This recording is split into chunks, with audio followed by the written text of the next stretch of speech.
So I wanted to reflect on yesterday's inaugural Next Steps Connective, which went very well. It's good to trial something, good to test something out, and get immediate feedback on how something's going. So really pleased, and some themes emerged out of that, similar things that people were facing in terms of their decision and where they put their time and money and effort. And a big thing about that, or what emerged as a big thing, was the whole online courses thing. And I'm going through that journey myself as well. In fact, I've been on that journey for probably about, actually about 11 or 12 years, because I somehow managed to find myself at the early stages of the old online course journey that people were taking, which was quite a fringe thing back then, where you would sign up.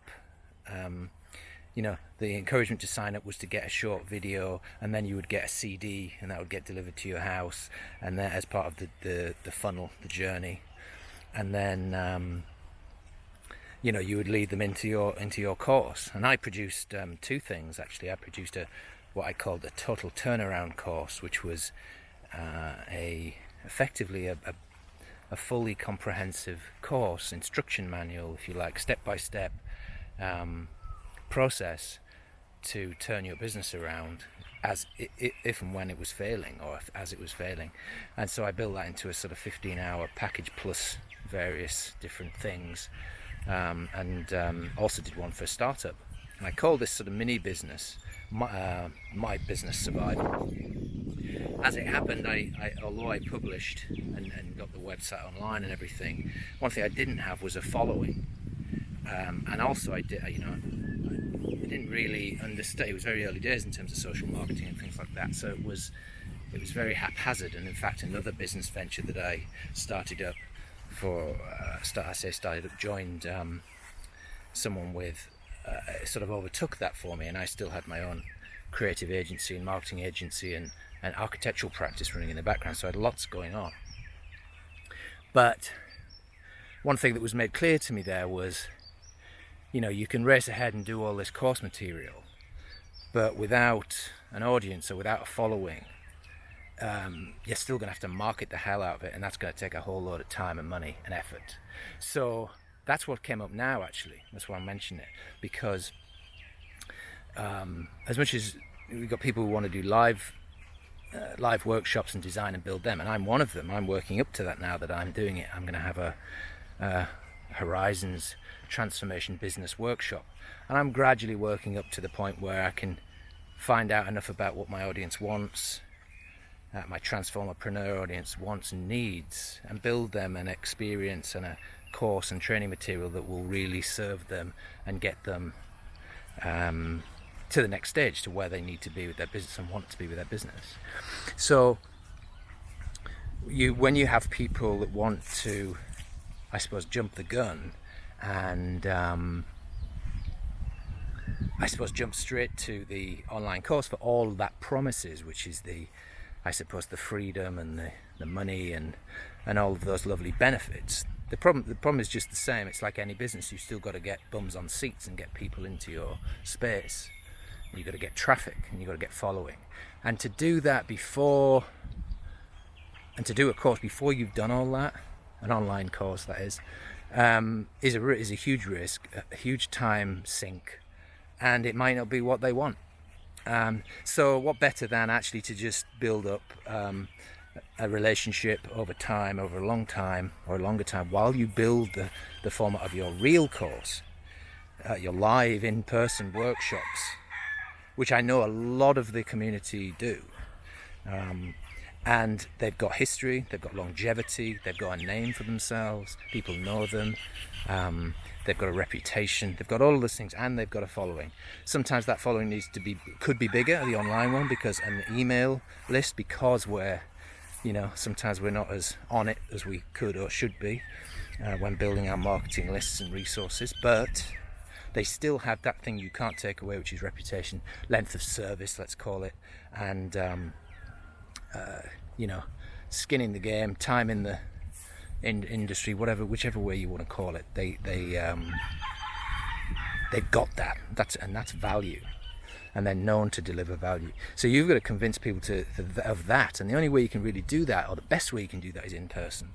And I'm learning that too. I'm doing that. I'd love to cheat the system and jump straight to the online course so I can lie on a beach all day and be living in my cave and not have to interact with people and just work on my little special projects. But actually that's not the value I want to deliver now. So I'm kind of growing out of that phase of my transition from the old matrix world to the new, to my new mode for the next however many years. But I'm pleased to do that because that's the only way I can face the reality of what people need and adjust and hone what I'm doing for them. And that's what we've all got to do. So our online courses are really a reflection of what our reality is, our reality courses that we deliver in person on whatever format they are. You know, whether that's a massage or a body work or a ecstatic dance or whatever it might be. So that's my reflection. That's what's come out. You know, I've speaking to people already that, you know, they're starting now gradually to work on their online courses. But these guys have been in business for 20 years or longer. And even then, you know, transitioning in some forms of body work, of transformer craft or transformation craft, let's call it, your modality is sometimes a challenging aspect, a creative process in itself. But one thing I've been talking about with many people is that, well, actually, you know, if you look at these as add-ons, these are something that these courses aren't something that necessarily people do for online courses, aren't something that they do without you per se, but they're something that they take away after the event or in preparation of the event. So of the live event. So actually they're a bonus, and by that I don't mean that they're free. I mean that they are something they can take away. It's revision, it's reference before and after your actual event, and that can be kept adding to. So I don't know, lots of ideas. I'd love to hear what you lot think, what you're doing on it, what you're not doing, what your view is on online courses. Have they been successful for you? Do you agree? Have you got to concentrate with all your content on nurturing and building an audience along with your live workshops? I mean, I look at content like I'm doing now as practice. It tunes my mind to think about the things and how to communicate them in a way that might be more accessible. Only you can tell me if you do it by watching and liking and doing whatever. But, you know, gradually I'll get better at it. The same with everything, the more you do it. So that's the thing. Yeah, online courses. I suppose it's that thing, my 3 C's again. Content, connection, clients should come before courses. Online courses, that is. So it's actually 4 C's, probably in that order. But yeah, let me know what you think. And yeah.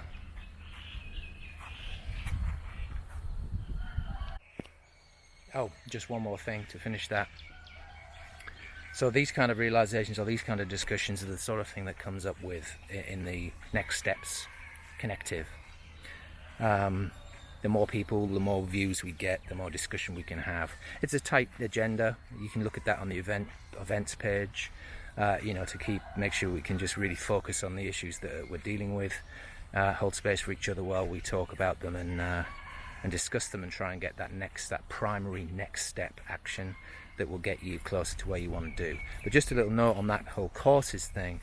For one participant, sort of reaching that realization has allowed them to channel their resources into their live in-person workshop, rather than sort of being slightly distracted right now with this online course thing and all of the technical as well as you know, content issues that can bring up. That's been pushed back, not too far away, but far enough that it's not interfering with your day-to-day and week-to-week, but everything is channeling towards that as a theme. So back to those themes and the order: content, connection, clients, courses. It's just further down the way into the future, but it hasn't disappeared. So we're doing these Next Step Connectives in Thailand, and in Kopangan, in the Hatian area, in the Tri-Bay, for now anyway. We may move to the other side to Sritanu, but for now we're doing them, perhaps changing locations every week, but we'll keep you posted until we're settled on somewhere which is good.